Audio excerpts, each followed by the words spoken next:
Bem, sejam bem-vindos a mais um vídeo da série Revisão do São João. Esse é o nosso vídeo número 2 e o tema abordado a partir de agora será exatamente o tema de metabolismo energético. Mas para começar, o que é metabolismo? Metabolismo é o conjunto de reações químicas de um determinado ser vivo. Metabolismo pode ser entendido como um conjunto de reações de construção ou de síntese, que chamaremos de anabolismo. Um exemplo, fotossíntese, e também temos a reação oposta, que é exatamente a reação de catabolismo, reação de consumo, degradação, oxidação. Como exemplo, temos as formas de respiração celular. Que formas de respiração? Aeróbica e anaeróbica, sendo a anaeróbica contextualizada como um mecanismo de fermentação, ok? Bom, vamos avançar um pouco e falar sobre as características primordiais da fotossíntese. Vamos lembrar que a fotossíntese é um exemplo de metabolismo anabólico. Algumas questões vão trazer para vocês de que a fotossíntese é um metabolismo anabólico em virtude da liberação de oxigênio, mas não é por isso que é um metabolismo anabólico. A fotossíntese é considerado um metabolismo de anabolismo em função da produção de glicose. Essa glicose que será produzida na fase escura da fotossíntese. Nós vamos dividir a fotossíntese em duas etapas, fase clara, ou também chamada de fase fotoquímica, e fase escura, também chamada de fase química. Na fase clara, o que nós temos? Absorção da luz, absorção de água, tá? Inclusive, a fotossíntese ela não pode ocorrer se a planta não absorver água do meio. Então, a absorção da água é importantíssima. Água essa que será quebrada no fenômeno da fotólise, liberando hidrogênios para a fase escura, através do NADPH2, liberando oxigênio para a atmosfera. Então, repetindo, vamos contar? Primeiro evento, absorção de luz. Absorção de água, segundo evento. Fotólise dessa molécula de água, liberação de NADPH2 para a fase escura, liberação de oxigênio para a atmosfera. O que aconteceu? Também moléculas de ATP serão produzidas na fase clara e disponibilizadas para a fase escura. Lembrando que a fase clara ela vai acontecer exatamente naquelas estruturas discoidais que são os tilacoides, onde são armazenadas as moléculas de clorofila. Uma moedinha, um disco daquele dentro do cloroplasto, preso à estrutura da lamela, é chamado de tilacoide. Uma pilha de moedinhas dessa, granum. E o conjunto de todas essas moedas, grana. Bom, logo em seguida vamos representar para vocês uma imagem. Essa imagem configura exatamente aquilo que eu acabei de explicar. Na fase clara, lá na estrutura da lamela, eu tenho a absorção de luz, eu tenho a absorção de água, a quebra da molécula de água e liberação de oxigênio. Disponibilizando assim para a direita da figura, na fase escura, ou também chamado de ciclo de Kelvin. Esse ciclo ele é chamado assim, também contextualizando a fase química da fotossíntese. Essa fase química ela vai utilizar o ATP da fase clara, vai utilizar os hidrogênios que vieram no NADP, na forma de NADPH2, e vai assim absorver gás carbônico. Vejam que somente na fase escura ocorre a absorção de moléculas de gás carbônico, absorvendo o gás carbônico, produzindo moléculas de glicose e liberando água na forma de vapor para a atmosfera. Uma coisa interessante, a fotossíntese, na sua fase escura, ela irá liberar água na forma de vapor, que vai ser responsável por manutenir a umidade do ar, a questão da temperatura atmosférica. É assim que nós intitulamos a chamada evapotranspiração, que é o fenômeno de liberação de água na fase escura da fotossíntese, água na forma de vapor, que vai ser responsável por uma outra temática a ser discutida, que é a questão dos rios voadores, né? Essa massa de ar que ascende do processo de fotossíntese das plantas e vai à atmosfera, mantendo a umidade relativa. Bom, pensando nessa perspectiva, vamos entender o melhor sobre o processo de fotossíntese. A questão que é trazida para nós aí, uma questão do perfil Consultec, ela diz assim: os vegetais são consumidores vorazes de CO2. Inclusive, é comum nós ouvirmos que as plantas são grandes ou são verdadeiros sequestradores de gás carbônico. Agora, por que podemos colocar que as plantas são verdadeiros sequestradores de gás carbônico? Porque elas capturam gás carbônico atmosférico para utilizá-lo no processo de fotossíntese, potencialmente realizando essa redução da quantidade de CO2 atmosférico, ajudando a reduzir os efeitos estufa, o efeito do impacto dessa questão de desequilíbrio ambiental. Mas vamos lá ao tema principal da questão. Ele diz que as plantas absorvem gás carbônico para realizar a fotossíntese. Lá na estrutura dada pelo comando da questão diz: em relação à fisiologia vegetal, a análise dessa informação sugere que 0,1.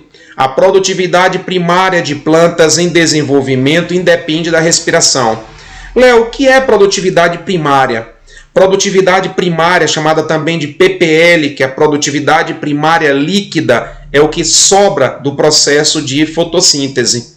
Como assim? Vamos entender. A produtividade líquida de um ecossistema é igual a tudo que foi produzido por fotossíntese menos o que fora consumido por respiração. Então, tudo que foi produzido pela fotossíntese, tirando o que foi consumido pelo processo de respiração, nós temos a produtividade líquida. E essa produtividade líquida, ela influencia sim no processo de respiração, tá? Ou a respiração influencia no processo da produtividade. Se a planta vai ter mais respiração ou menos respiração, isso vai impactar diretamente no que vai sobrar. Então essa alternativa 0,1 ela é falsa, porque ela diz ali que a produtividade primária líquida, que é o que vai sobrar da fotossíntese, não tem nenhum impacto, independe do processo de respiração. E não independe, depende. 0,2. O CO2 absorvido é usado na síntese de moléculas ricas em energia química. Bom, quando eu falo em energia química, a fotossíntese ela é um evento que converte energia luminosa em energia química. Se a fotossíntese converte energia luminosa em energia química, o gás carbônico absorvido na fase clara ele vai ser utilizado para fabricar C6H12O6, as moléculas de glicose ao final da fotossíntese. A alternativa 2, então, nos traz algo verdadeiro. Podemos considerá-la como uma alternativa verdadeira que possa ser marcada. 0,3. Plantas em desenvolvimento dispensam a absorção de água. Gente, a planta não pode dispensar a absorção de água. A planta vai utilizar essa água para ser quebrada essa molécula de H2O, liberando oxigênio para a atmosfera e fornecendo o hidrogênio para a fase escura, que vai participar da molécula de glicose, C6H12O6. Então esse hidrogênio da molécula de glicose, ele é proveniente de lá da água que foi quebrada na fase clara. Logo, as plantas não podem dispensar essa água para realizar o processo de fotossíntese. Aí está o erro da 0,3. Eu costumo brincar e dizer que o difícil não é achar a alternativa verdadeira. O difícil é ter a certeza de que por que as outras são falsas. Então a nossa verdadeira dessa questão é a 0,2. Já definimos o porquê que a alternativa 0,1 ela é falsa. 0,3 também porquê que ela é falsa. Agora 0,4. O oxigênio liberado durante a fotossíntese provém da quebra do gás carbônico consumido. Isso é falso. O oxigênio que é liberado para a atmosfera, ele é proveniente das moléculas de água que foram quebradas pelo fenômeno de fotólise, liberando 4 hidrogênios, liberando 4 elétrons e energia suficiente para ser armazenada no ATP. Falso. O oxigênio da atmosfera provém da água e não da molécula de gás carbônico. Ok? A 0,5 nos diz: a taxa de fotossíntese de um vegetal é uniforme durante toda a vida da planta. Nós sabemos que não. A taxa fotossintética ela pode variar. Ela pode variar em função de 3 fatores. Quais são os 3 fatores que fazem a taxa de fotossíntese de um vegetal subir ou descer? A concentração de gás carbônico da atmosfera, a intensidade luminosa e a temperatura. Vamos repetir? A concentração de gás carbônico na atmosfera, a intensidade luminosa e a temperatura podem variar com as taxas de fotossíntese de uma planta. Logo, as outras alternativas que eu acabei de explicar são falsas e a 0,2 é a nossa alternativa verdadeira. Vamos avançar em mais uma outra questão.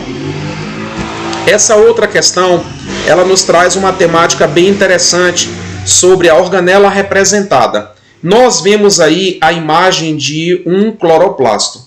Esse cloroplasto está absorvendo luz na fase clara, absorvendo água. Ocorre aí o fenômeno da quebra da molécula de água na estrutura dos grana, onde tem clorofila. Libera-se oxigênio, ok? E também ATPs e NADPH2 para a fase escura, no final produzindo aí a glicose. Outra questão no perfil Consultec, um padrão WESB. A 01 nos diz a seguinte informação: é uma estrutura anabólica. Essa organela, ela é o cloroplasto? Ela é uma estrutura anabólica? Sim. Mas é em virtude da produção de oxigênio? Não é em virtude da produção do oxigênio, mas sim em virtude da produção de glicose. Então o erro está aí. Eu havia sinalizado anteriormente essa questão para vocês, onde diz o seguinte: a alternativa 02 diz assim: a construção de moléculas orgânicas ocorre nas lamelas. Gente, as moléculas orgânicas são as moléculas de glicose. E a molécula de glicose ela não é produzida na lamela, ela é produzida no estroma. Na lamela é fase clara e a molécula orgânica, que é a glicose, é produzida na fase escura. Então, qual é o erro da 02? Ele diz que a molécula orgânica, a construção dessa molécula orgânica ocorre na lamela, não é na lamela. Na lamela é fase clara. A construção de moléculas orgânicas, diga-se glicose, é na fase escura que acontece no estroma. 03. A formação de moléculas de ATP independente da ação da luz. Nós sabemos que a fotossíntese ela precisa da luz para incidir sobre as moléculas de clorofila, excitar os elétrons do magnésio, fazer com que eles saltem de subníveis e essa quantificação energética possa produzir moléculas de ATP. Então essa palavra independente da ação da luz ela está falsa. Vamos cortar essa alternativa. 04. As moléculas de CO2 funcionam como aceptores finais de hidrogênio. É a nossa resposta correta. Por que essa resposta ela é tida como alternativa correta? A molécula de gás carbônico que é absorvida na fase escura da fotossíntese, ela vai se juntar ao hidrogênio que veio da fase clara e formar a molécula da glicose. Volto a repetir, C6H12O6. Então, o carbono vai entrar, o gás carbônico vai entrar como aceptor de hidrogênios, formando moléculas orgânicas. Essa é a nossa alternativa correta, alternativa 04. Professor, e por que a 05 está falsa? As reações de escuro ocorrem nos grana, regiões ricas em clorofila. O que é que nós estamos vendo? Reações de escuro não tem a ver com clorofila. Clorofila tem a ver com reações da fase clara. Fase clara, a clorofila realmente está depositada nos grana, mas é fase clara e não fase escura, não reações de escuro. Logo a nossa questão, a alternativa verdadeira, repito, 04, e expliquei por que as demais eram falsas. Vamos avançar? Temos mais uma outra questão para poder abordar com vocês. Bom, a próxima questão, ela vai falar exatamente sobre os mecanismos de comparação entre fase de respiração e fotossíntese. Ela diz assim: de acordo com o tipo de nutrição, os seres vivos podem ser classificados em autotróficos e heterotróficos. Nutrição autotrófica, aqueles que produzem seus próprios nutrientes, produzem seus próprios alimentos, e nutrição heterotrófica, daqueles que precisam buscar sua dieta em outras fontes. Entretanto, ambos sintetizam ATP, principal moeda energética, a partir de diferentes moléculas para manter suas vias metabólicas. Quando nós falamos em vias metabólicas, são vias metabólicas de produção ou vias metabólicas de consumo. Nessa imagem que aparece na questão para nós, vejam que eu tenho aí dois algarismos, o algarismo 1 e o algarismo 2. No item número 1, eu tenho moléculas de gás carbônico entrando na reação, entrando água, saindo oxigênio e saindo glicose, C6H12O6. O que está configurado para nós nesse desenho? O esquema de número 1 representa a fotossíntese, pois eu vejo absorver gás carbônico, eu vejo absorver água, liberar oxigênio e liberar glicose. Esse fenômeno, a fotossíntese, ele vai acontecer nos vegetais, na estrutura dos cloroplastos como uma organela e uma estrutura de reações anabólicas. Já a equação de número 2, vejam que ela está absorvendo o oxigênio, está consumindo a molécula de glicose, essa rosinha que está aqui embaixo, e liberando água na forma de vapor para a atmosfera e também liberando o gás carbônico. Qual é a equação que consome oxigênio, consome glicose, libera gás carbônico e água? A respiração celular. Esse fenômeno de respiração celular pode ser entendido aí como um processo catabólico, um processo de consumo. Sendo assim, a mitocôndria vai realizar o processo de respiração celular aeróbica, enquanto o cloroplasto vai realizar o fenômeno de fotossíntese.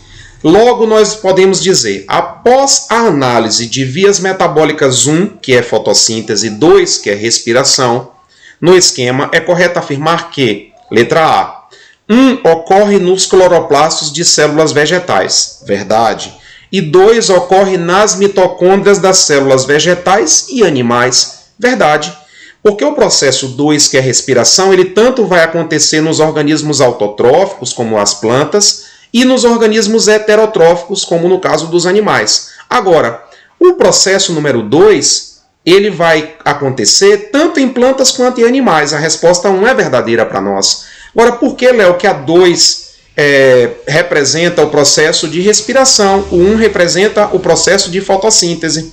Agora, olha o que ele diz na letra B. 1 ocorre em cloroplastos de células vegetais, ok. E 2 ocorre nas mitocôndrias das células animais.